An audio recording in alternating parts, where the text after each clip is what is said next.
I, Richard Sezibera, being appointed Secretary General of the East African Community, do solemnly swear. Richard Sezibera was sworn in before 4 East African heads of state and Rwanda's Prime Minister Bernard Makuza early afternoon, just minutes after his appointment was adopted by the 5 EAC member states. So help me God.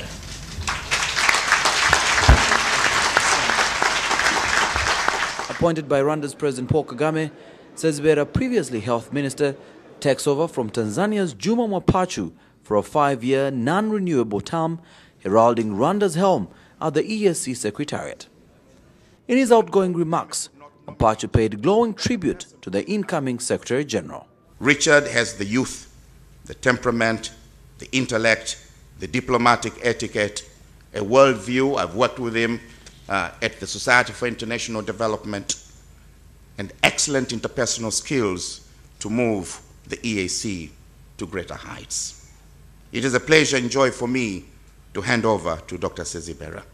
Previously, Tanzania's Deputy Governor of the Central Bank and now incoming Deputy Secretary General Enos Bukuku, as well as Justice Isaac Lenawora, an incoming judge of the East African Court of Justice, were also sworn in during the summit. And not to seek or accept instructions in regard to the performance of my duties. Earlier, behind closed doors, the heads of states held informal consultations, and key on the agenda was the consideration of a report of the Council of Ministers on the proposed East African Community Single Customs Territory. However, heads of state of the regional bloc proposed the constitution of a new team of experts to make more consultations on the political federation and address the various concerns of member states, especially Tanzania.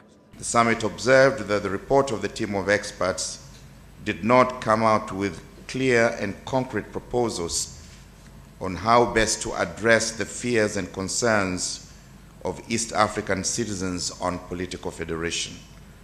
Thus, the summit directed that the team of experts be reassembled and reconstituted where necessary to propose specific recommendations on how the fears and concerns of East Africans should be tackled. Tanzanian President and summit host Jakaya Kikwete did, however, state that his nation was committed to full economic integration and the political federation. We are better off in a larger economic setting. We are stronger in a larger political grouping.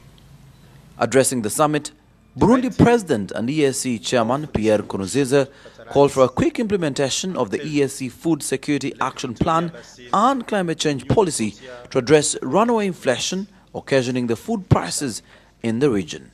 The benefits of integration within our East African community will lie especially on a strong food security for our people and for our neighbors who could benefit from surplus production from our region. Of course, it would be difficult to achieve food security without a good policy on climate change. The summit was also graced by the Council of Ministers, delegates from the region, development partners, as well as the Zanzibari President Ali Mohammed Shein.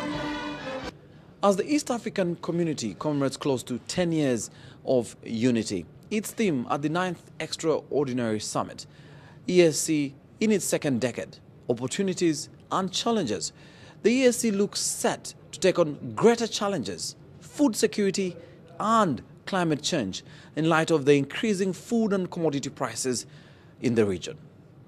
Maurice Mugisha, NTV, Dar es Salaam, Tanzania.